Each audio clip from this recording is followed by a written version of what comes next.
Deadlock can never happen. अगर deadlocks होंगे ही नहीं तो दिक्कत कभी हो ही नहीं सकती है। But an prevention and avoidance क्या कहता है?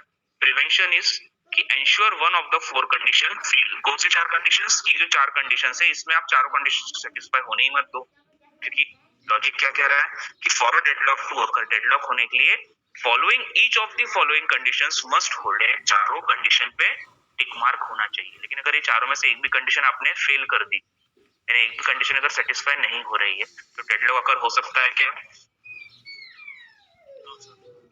नहीं होगा। तो प्रिवेंशन क्या कहता है कि ensure that one of the four conditions fail. और अवॉइडेंस क्या कहता है? The operating system needs more information so that it can determine if the current request can be satisfied और डिलेड। सो अवॉइडेंस भी एक कॉन्सेप्ट है कि पहले तो प्रिवेंट कर लो, लेकिन चारों कंडीशन सेटिस्फाई हो ही गई तो ठीक है, डेडलॉक अकर हो सकता है। बट एक फिर भी हमारे पास पॉसिबिलिटी है कि we can avoid the deadlock. कैसे? कि ऑपरेटिंग सिस्टम को कुछ इंफॉर्मेशन चाहिए है क्या, जिससे वो ये डिटरमाइन कर सके कि जो करंट रिक्वेस्ट है, कोई प्रोसेस में जो रिक्वेस्ट किया है, weather that request would be satisfied और डिलेड। यानी ए वाला प्रोसेस जो था, जिसके पास कोई रिसोर्स तो था लेकिन रिसोर्स पूरा नहीं था, उसको एक और रिसोर्स चाहिए है और वो रिसोर्स अभी बी वाले के पास में है, तो ऑपरेटिंग सिस्टम ये डिटरमाइन कर सकता है कि बी के पास जो रिसोर्स है, बी सही में फ्री हो सकता है कि नहीं। अगर बी फ्री हो गया तो बी अपना रिसोर्स जो है वो रिलीज कर देगा, और अगर वो रिसोर्स रिलीज कर देगा तो वो रिसोर्स चाहिए किसको था? ए को चाहिए था, तो ए को रिसोर्स मिल जाएगा, यानी डेडलॉक अकर नहीं होगा। बट अगर सर्कुलर वेट वाली कंडीशन आ जाती है कि A is waiting for a resource जो अभी बी के पास में है, and then B itself is waiting for a some resource जो सी के पास में है, और सी रुका हुआ था ए के लिए, क्योंकि ए के पास में भी कोई ना कोई रिसोर्स तो अवेलेबल था ना, यानी दो चीज में उसका एक थी। फॉर एग्जांपल ए जो प्रोसेस है उसको प्राइमरी मेमोरी यानी रैम और प्रोसेसर दोनों चाहिए है। ठीक है, फिर से समझना, थोड़ा सा कंफ्यूजन अगर हो रहा होगा तो सुनिए। ए यूजर है, तो ए जो यूजर है या ए जो प्रोसेस है उसको दो रिसोर्सेज की जरूरत है। पहला रिसोर्स क्या है? रैम चाहिए उसको, और दूसरा प्रोसेसर भी चाहिए। लेट्स से उसके पास रैम अवेलेबल है, ए के पास में रैम अवेलेबल है लेकिन प्रोसेसर नहीं है, तो ए क्या बोलेगा? मैं रैम को तब तक फ्री नहीं करूंगा जब तक मुझे प्रोसेसर नहीं मिलेगा, और ए वेटिंग कंडीशन में चले गया, किसको ब्लॉक करके? रैम को ब्लॉक करके। रैम अभी किसके पास में है? ए के पास में है, और ए क्या बोल रहा है कि रैम के साथ साथ मेरे को प्रोसेसर भी दो, तभी मैं दोनों काम हो जाएंगे तो मैं रिलीज कर दूंगा दोनों को। और इस वक्त रैम है ए के पास लेकिन प्रोसेसर लेट से इस वक्त है बी के पास। प्रोसेसर कौन से वाले कंडीशन के पास में? बी के पास। बी बोल रहा है कि मुझे भी एक एक्स रिसोर्स चाहिए है और वो रिसोर्स इस वक्त सी के पास में है। सी अगर मेरे को वो एक्स रिसोर्स देगा तो मेरा काम भी हो जाएगा, मैं वो एक्स रिसोर्स को और प्रोसेसर को यूज करके दोनों को रिलीज कर दूंगा। मैं रिलीज करूंगा तो प्रोसेसर किसको मिलेगा? ए को मिलेगा, तो ए अपना प्रोसेस कंप्लीट करेगा और वो रैम और प्रोसेसर दोनों को फ्री कर देगा। लेकिन बी को जो एक्स वाला रिसोर्स चाहिए है वो इस वक्त है सी के पास, और सी क्या बोल रहा है? मैं एक्स रिसोर्स दे सकता हूँ लेकिन पहले मुझे मेरा काम करने दो, पहले तो मैं पढ़ाई करूंगा ना, ऑब्वियसली बात है ना।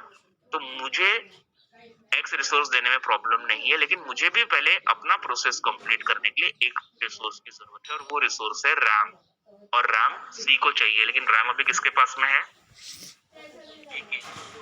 ए के पास में। यानी टेक्निकली तीनों ने एक दूसरे को अड़ा के रख दिया, तीनों ने एक दूसरे को रोक के रख दिया। सो अवॉइडेंस, ऐसी कंडीशन को आप रोक दीजिए। दी ओएस, और ये इंफॉर्मेशन किसके पास रहेगी कि भाई ए को क्या चाहिए, बी को क्या चाहिए और सी को क्या चाहिए? ये ऑपरेटिंग सिस्टम के पास में इंफॉर्मेशन रहेगी, and then operating system can determine if the current request whether that request can be satisfied और डिलेड। अगर वो सेटिस्फाई हो सकती है तो डेडलॉक नहीं होगा, लेकिन अगर वो कंडीशन सेटिस्फाई नहीं हो सकती है तो ऑपरेटिंग सिस्टम को भी समझ में आ जाता है कि अब डेडलॉक होने वाला है। ठीक है, तो अब क्या हो रहा है? सो लेट्स से कि अगर डेडलॉक अगर हो गया तो क्या करेगा operating system? It will allow a system to enter a deadlock situation, detect it and try to recover it. कि चलो भाई अब डेडलॉक हो ही गया, डेडलॉक की कंडीशन हो ही गई, आई गई है, तो अब क्या है, तो सिस्टम को डेडलॉक कंडीशन में जाने देंगे। ट्रैफिक जैम वाला किस्सा है, ट्रैफिक जैम हो ही गया, ठीक है, लोगों को पता है, लोग चाहते हैं कि ट्रैफिक जैम ना हो। आप भी कई बार सोचते हैं ट्रैफिक जैम नहीं होना चाहिए, आज बहुत लेट हो रहा है एग्जाम में, लेकिन कई बार ऐसा होता है कि अपनी गलती या किसी और की गलती से ट्रैफिक जैम में हम फंस ही जाते हैं। अब हो गया तो फिर क्या हम हाथ पे हाथ धर के बैठे रहेंगे क्या? विल डिटेक्ट कि किस वजह से ट्रैफिक जैम हुआ है और हम लोग रिकवरी की कोशिश करेंगे। नहीं तो सिस्टम हैंग हो जाता है। सिस्टम जब आपका हैंग हो रहा है तो technically system goes into deadlock condition. आपका सिस्टम कई बार हैंग होता है, ठीक है। एंड सेकेंड सिचुएशन इज कि ignore the deadlock, I mean pretend कि deadlock never occur in the system. अगर ऐसा हो सकता है कि भाई ऐसे तीन प्रोसेसेस थे जिनकी बहुत ज्यादा भी जरूरत नहीं है और वो डेडलॉक कंडीशन में चले गए, तो सिस्टम ऐसे बिहेव करे कि डेडलॉक हुआ ही ना हो। ट्रैफिक जैम है ना, ठीक है, मुझे सदर जाना था बर्डी होते हुए, बर्डी में बहुत ट्रैफिक जैम है, डेडलॉक अकर हो गया है, वहां पे बहुत टाइम लगने वाला है ट्रैफिक जैम खुलने को। तो दो कंडीशन है, या तो मैं बर्डी को ट्रैफिक जैम में जाके मैं भी जाके फंस जाऊं, कभी तो भी खुलेगा तब मैं ट्रैफिक जैम से निकल के सदर जाऊंगा, और दूसरा ऑप्शन है कि I will ignore the deadlock. मैं डेडलॉक इग्नोर करूंगा कि ठीक है भाई, बर्डी से ट्रैफिक जाम है, तो मैं बर्डी ना होते मैं धर्मपेट होते थोड़ा लंबा रास्ता ले लूं और मैं सदर पहुंच जाऊं। क्वाइट पॉसिबल, हो सकता है ऐसा।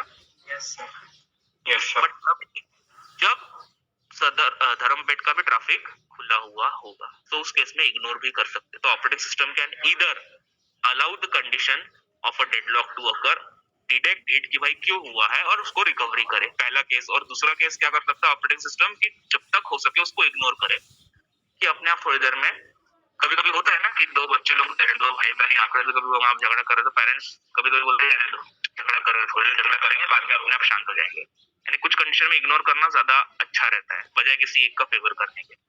एम आई राइट और wrong? Yes yes sir.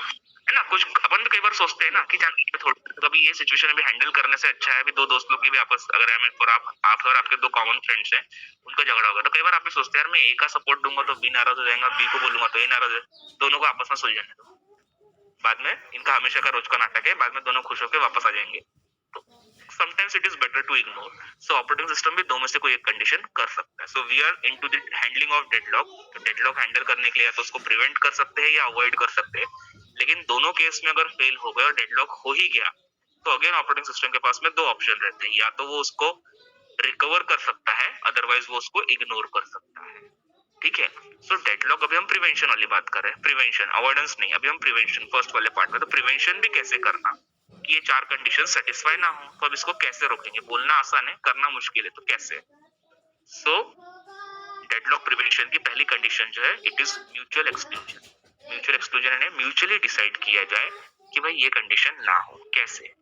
By ensuring that at least one of the four conditions cannot hold, we can prevent the occurrence of a deadlock. यानी हम ये कोशिश कर ले कि जो ये चार कंडीशंस थी हमने पढ़ ली थी, ये चार में से जब तक चारों कंडीशंस ओके नहीं होंगी डेडलॉक नहीं हो सकता है।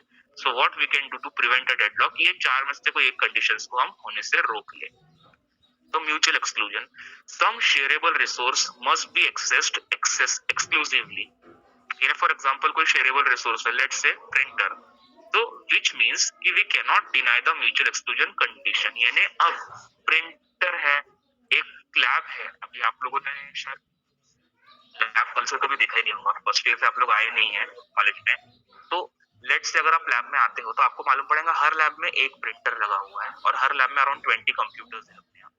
अब वो 20 कंप्यूटर्स जो है it is connected with printer, लेकिन प्रिंटर एक ही है, तो एक समय वो प्रिंटर कितने कंप्यूटर से कमांड ले सकता है प्रिंट का? एक कंप्यूटर से एक। भले 20 स्टूडेंट अपना अपना प्रिंट कमांड दे पर वो वन बाय वन एग्जीक्यूट होगा। सो फॉर एग्जांपल हम म्यूचुअल एक्सक्लूजन ऐसा कर ले, 20 स्टूडेंट एक साथ रिक्वेस्ट देंगे तो डेडलॉक की कंडीशन अगर हो सकती है।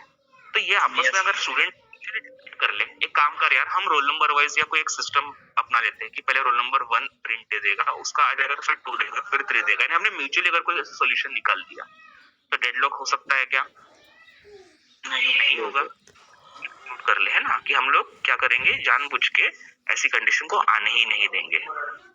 सेकेंड, होल्ड एंड वेट वाली कंडीशन, कि no process can hold some resource and then request for other resource. ये कंडीशन ही हम डिनाई कर दे कि भाई जैसे अभी हमने बोला था कि ए बी के लिए रुका हुआ है कोई प्रोसेस रिसोर्स के लिए और बी सी के लिए रुका है, और मालूम पड़ता है कि सी खुद ए के लिए रुका हुआ है, ऐसी कंडीशन ही मत आने दो। हम ऐसा कुछ अरेंजमेंट कर दे सिस्टम में कि जिसके लिए क्या होगा, देखो ये दो चीजें, टू स्ट्रेटेजीज है। पहला, a process must acquire all the resources before it runs. आपको एग्जीक्यूशन करना है तो एग्जीक्यूशन चालू होने के पहले ही आप चेक कर लो कि आपको जितने रिसोर्सेज चाहिए है वो सारे रिसोर्सेज आपके पास में अवेलेबल है या नहीं। ऑल को देखिए बोल्ड इटैलिक किया है। अगर सारे रिसोर्सेज जो आपको चाहिए वो आपके पास में है तभी आप रन करेंगे यानी एग्जीक्यूट होंगे। लेकिन अगर आपको मालूम है कि मेरे पास एक है और एक रिसोर्स नहीं है, तो जब तक आपके पास वो दूसरा रिसोर्स नहीं आता पहले रिसोर्स को ब्लॉक करके मत रखो। सिंपल है। Yes sir. So a process must acquire all the resource before it runs। और अगर उसके पास में एक भी रिसोर्स मिसिंग है यानी कि वो डेडलॉक में जा सकता है, कॉमन अंडरस्टैंडिंग है, तो हम उसको डेडलॉक में जाने से रोकेंगे। कैसे रोकेंगे? उसको बोल देंगे जब तक तुम्हारे सारे रिक्वायर्ड कंडीशंस चेक नहीं होते हैं तब तक आप आगे नहीं बढ़ोगे। सेकेंड क्या है? When a process requests for some resources, it must hold none। यानी that is returning resources before requesting for more। यानी आपको नया रिसोर्स चाहिए ना, हम आपको नया रिसोर्स देंगे, लेकिन पहले जो आपके पास में रिसोर्सेस अवेलेबल है आप उसको रिलीज कर दो। यानी आपको M3 की बुक चाहिए है, हम आपको मैथमेटिक्स 3 की बुक दे देंगे, बट पहले आप ऑपरेटिंग सिस्टम की बुक रिफंड कर दो। ये जिद लेके मत बैठो कि जब मेरे को मैथ्स 3 की बुक मिलेगी तभी मैं OS की बुक रिटर्न करूंगा, क्योंकि यहाँ पे क्या होगा, यहाँ पे दिक्कत हो जाएगी। क्योंकि M3 वाला भी वही बोलेगा कि जब मेरे को OS की मिलेंगी तब मैं M3 की बुक दूंगा। टेक्निकली दोनों भी अपनी अपनी बुक होल्ड करके रख रहे हैं और दूसरे बुक के लिए क्लेम कर रहे हैं, लेकिन जब तक दो में से कोई एक झुकेगा नहीं तब तक वो कंडीशन सेटिस्फाई नहीं होगी। तो आप ये कंडीशन को अवॉइड कर सकते हो कि ये जिद मत करो कि मैं ये रिसोर्स को होल्ड करके रखूंगा और जब मुझे दूसरा रिसोर्स मिलेगा तो मैं इसको छोड़ूंगा। तो ये अगर दो कंडीशन में से एक भी अगर हमने पूरी कर दी तो होल्ड एंड वेट वाली कंडीशन जो वो ट्रू नहीं होगी। और अगर ये कंडीशन चार में से जिसे सेकंड कंडीशन है, अगर ये कंडीशन ट्रू नहीं होगी तो डेडलॉक अगर हो सकता है क्या? No sir. नहीं हो सकता। ठीक है। सो रिसोर्स यूटिलाइजेशन सही तरीके से होना चाहिए। सो रिसोर्स यूटिलाइजेशन में भी low since many resources will be held and unused for a long time, as well as starvation एक कंडीशन है और ये भी क्वेश्चन पूछा जाता है। What is the difference between deadlock and starvation? ठीक है, what is the difference between deadlock and starvation? तो deadlock हमने पढ़ा है। deadlock एक ऐसी कंडीशन है जहाँ पे एक रिसोर्स एक प्रोसेस किसी ऐसे रिसोर्स पे रखा है जो रिसोर्स उसको या तो मिलेगा या नहीं मिलेगा। बट स्टारवेशन एक ऐसी कंडीशन है जहाँ पे एक प्रोसेस ऐसे किसी रिसोर्स के लिए रुका हुआ है जो उसको कभी भी नहीं मिलेगा। यानी ये तय है कि जो रिसोर्स वो मांग रहा है वो रिसोर्स उसको मिलेगा ही नहीं। डेडलॉक में पॉसिबल है कि वो रिसोर्स उसको थोड़ी देर के बाद मिल जाए, बट स्टारवेशन, डिफरेंस क्या है दोनों का? स्टारवेशन में ये श्योर रहेगा कि अगर वो कोई रिसोर्स मांग रहा है और अगर वो डेडलॉक की कंडीशन में गया वहां से वो स्टारवेशन की कंडीशन में जा रहा है। और स्टारवेशन की कंडीशन यानी क्या? कि जो भी रिसोर्स उसको चाहिए था वो रिसोर्स तय है कि उसको नहीं मिलेगा। उसके कारण बहुत सारे हो सकते हैं। पहला कारण ये हो सकता है कि वो रिसोर्स एक्चुअली सिस्टम में भी अवेलेबल ही नहीं है, या वो रिसोर्स जो चाहिए है वो ऑलरेडी ऑपरेटिंग सिस्टम खुद उसके ऊपर कोई टास्क परफॉर्म कर रहा है। यानी टेक्निकल स्टारवेशन यानी क्या? भूखा रह जाना, है ना? हड़ताल जो बोलते हैं ना, भूख हड़ताल, तो भूख हड़ताल वाली कंडीशन है स्टारवेशन। यानी वो रिसोर्स जो रहेगा इट विल स्टार्व, वो भूखा रह जाएगा क्योंकि उसको जो रिसोर्स चाहिए वो रिसोर्स उसको कभी भी नहीं मिलेगा, कभी भी नहीं। डेडलॉक में मिल सकता है और नहीं भी मिल सकता है, बट स्टारवेशन में मिलेगा नहीं। So this is the basic difference. So starvation is also possible when a process that needs some popular resource, popular जैसे मैंने बताया कि ऐसा कोई रिसोर्स जो बहुत ज्यादा इंपॉर्टेंट हो, है ना, and that resource may have to wait indefinitely, हमेशा के लिए वेट करते रहे। यानी वो ऐसे वाली कंडीशन हो गई कि यहाँ पे ऑपरेटिंग सिस्टम की बुक अभी सेकंड ईयर के स्टूडेंट्स को नहीं मिल रही और वहां से कोई तो भी फर्स्ट ईयर का स्टूडेंट एक आ रहा है और वो बोल रहा है मेरे को ऑपरेटिंग सिस्टम की ना एडवांस अगले साल की पढ़ाई करना है, अगले साल मेरे को सब्जेक्ट रहेगा। तो ये बाकी स्टूडेंट्स क्या बोलेंगे? तू एडवांस में क्या पढ़ाई कर रहा है, हमको अभी एग्जाम में हमको ही बुक नहीं मिली, तेरे को कहाँ से बुक? लाइब्रेरी में उसको ये चीज बोलेगा। यानी उसको मिल सकती है फर्स्ट ईयर के स्टूडेंट को सेकंड ईयर की बुक अभी अगर ऑलरेडी शॉर्टेज में है तो? No sir. No sir. Starvation जब तक वो सेकंड ईयर में नहीं आएगा तब तक वो एलिजिबल ही नहीं उस बुक को लेने के लिए। सो ऐसी कंडीशन जो सेटिस्फाई होंगी ही नहीं, so it is a starvation condition. Third है नो प्रिम्पशन। जैसे मैंने बताया था कि resource that are being held by the requesting processes are preempted. इसके लिए दो स्ट्रेटजीज है कि if a process is holding some resource and requesting for some other resources that are being held by other processes, यानी कोई process है जो खुद होल्ड कर रहा है कुछ रिसोर्सेस को और रिक्वेस्ट कर रहा है some other resources के लिए, और वो resources are being already held by other process. The resource of the requesting processes are preempted. The preempted resource becomes available. यानी ये बताया जाए कि भाई A को एक ऐसा रिसोर्स चाहिए है जो B के पास में है, और बी को ये समझाया जाए कि देखो जब तक आप वो रिसोर्स ए को नहीं दोगे, ए उसके पास जो रिसोर्स अवेलेबल है उसको रिलीज नहीं करने वाला है, तो आप थोड़ी देर के लिए अपना रिसोर्स ए के साथ शेयर कर दो। अगर आप ए के साथ शेयर कर दोगे तो ए दोनों रिसोर्स मिलने के बाद अपना एग्जीक्यूशन कंप्लीट कर लेगा, और जब एग्जीक्यूशन कंप्लीट कर लेगा तो उसके बाद वो दोनों रिसोर्सेज जो रहेंगे उनको वो रिलीज कर देगा, और रिलीज कर देगा तो वो बेनिफिट किसका होगा? अल्टीमेटली बी का होगा, क्योंकि ए जैसे रिलीज किया उसके बाद वो किसको मिलने वाले रिसोर्सेज? दोनों बी को। सो द रिसोर्सेस जो है जिसका जरूरत है प्रॉम्प्ट किया जाएगा, प्रॉम्प्ट इन्हें बताया जाएगा कि भाई ये रिसोर्स जो है इसको दूसरे को भी जरूरत है, आप ये रिसोर्स थोड़ी देर के आप रिलीज कर दो। तो अगर ऐसा हो गया और कोई आगे से चल के थोड़ी ईमानदारी दिखा के रिड्यूस कर दे रिसोर्सेस को, तो डेडलॉक अगेन ये थर्ड कंडीशन है, नो प्रीएम्पशन, तो डेडलॉक अगर नहीं। सेकंड कंडीशन क्या कहती है? इसकी सेकंड कंडीशन क्या? दो कंडीशन है, टू स्ट्रेटजीज है। पहला तो ये हो गया, सेकंड क्या है? If the requested resources are not available, जो रिसोर्सेस चाहिए थे वो अवेलेबल है ही नहीं, if they are being held by the processes that are waiting for some additional resource, कोई एडिशनल रिसोर्स चाहिए है and this resources are preempted and given to the requesting process, otherwise नहीं तो क्या होगा? The requesting process waits until the requested resources become available. While it is waiting, जब वो wait कर रहे हैं किसी रिसोर्स के लिए, its resources may be preempted, but वो रिसोर्स तभी मिलेगा जब वो अवेलेबल है। अगर वो अवेलेबल ही नहीं है, ठीक है, अगर वो अवेलेबल ही नहीं है और वो ऐसा रिसोर्स है कि वो ऑलरेडी बहुत ज्यादा बिजी चल रहा है या उस रिसोर्स के लिए बहुत ज्यादा डिमांड है, तो वो रिसोर्स छोटे मोटे प्रोसेसेस को मिलता ही नहीं है। ठीक है, this works only if the state of the process and resources can be saved and restored easily, जैसे सीपीयू और मेमोरी। बट अगर कोई ऐसा रिसोर्स जिसके लिए ऑलरेडी बहुत सारे प्रोसेसेस वेट कर रहे हैं या सीनियर्स भी वेट कर रहे हैं, जिनके फॉर एग्जांपल सेकंड ईयर जिनके सिलेबस में वो एग्जाम है, तो प्रायोरिटी किसको दी जाएंगी? उन्हीं को जिसकी उसको ज्यादा जरूरत है। जैसे कि कोविड के केसेस में भी आपने देखा होगा, जब हॉस्पिटलाइजेशन की भी जरूरत पड़ रही थी तो कई केसेस में क्या हो रहा था, हर किसी को एडमिट नहीं कर रहे थे डॉक्टर्स, क्या बोल रहे थे? जिसको ज्यादा क्रिटिकल है, जिसकी तबीयत ज्यादा खराब है, जिसको ऑक्सीजन मास्क की जरूरत है, उसको एडमिट करेंगे, जो ठीक हो सकता है वो आप घर में ट्रीटमेंट कर लो। ऐसे ही कुछ हुआ था, है ना? तो ये जो कंडीशन है ये नो प्रीम्पशन वाली है कि जिसको जरूरत है वो पता है कि मुझे जरूरत है और उसको रिसोर्स मिल जाए, बट ऑफकोर्स उसको रिसोर्स तब मिलेंगे जब उसको दूसरा कोई रिसोर्स अवेलेबल करवा के दे रहा है, बट जनरली ऐसा होता नहीं है। फोर्थ जो लास्ट प्रिवेंशन की कंडीशन है वो है सर्कुलर वेट। सर्कुलर वेट यानी क्या? सिंपल सा कॉन्सेप्ट है, to break the circular waiting condition, जो हमने बताया था कि ए ऐसे प्रोसेस पे रुका हुआ है, ऐसे रिसोर्स पे रुका है जो बी के पास में है, बी रुका हुआ है सेम वैसे कोई सी के लिए, और सी खुद रुका हुआ है ए के लिए। तीनों सर्कुलर यानी एक ऐसे कंडीशन में है जहाँ पे तीनों एक दूसरे के लिए रुके हुए हैं। एग्जाम्पल ऐसा हो सकता है टेप्स और प्रिंटर्स के साथ, खास करके जब प्रिंटर का एग्जाम्पल दिया कि 20 स्टूडेंट्स है और उन सबको प्रिंटर का एक्सेस करना है, सभी जन प्रिंटर के लिए रुके हुए हैं। So process can only request resources higher than the resource types it hold. यानी अब इस केस में क्या हो रहा है, suppose the ordering of tapes या डिस्क या प्रिंटर की बात करें तो उनकी प्रायोरिटी है 1, 4 और 8। ठीक है, प्रायोरिटी सेट कर दी हमने, लेवल सेट कर दिया 1, 4 और 8।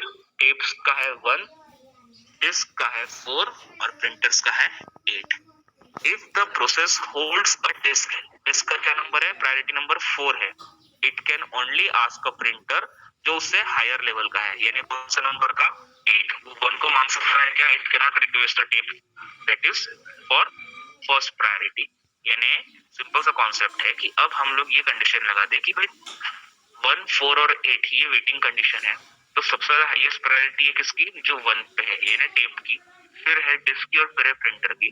तो डिस्क अपने से जिस भी प्रोसेस के पास में रिसोर्स अवेलेबल है सपोज ए वाले के पास, तो ए जो है इसको अगर डिस्क अवेलेबल है तो वो प्रिंटर को मांग सकता है, टेप को नहीं मांग सकता, क्योंकि टेप की प्रायोरिटी डिस्क से ज्यादा है, तो ये अपने से लोअर प्रायोरिटी वाले को मांग सकता है। तो डिस्क जिसके पास में वो किसको मांग सकता है, प्रिंटर्स को, क्योंकि प्रिंटर की प्रायोरिटी नंबर क्या है इस वक्त,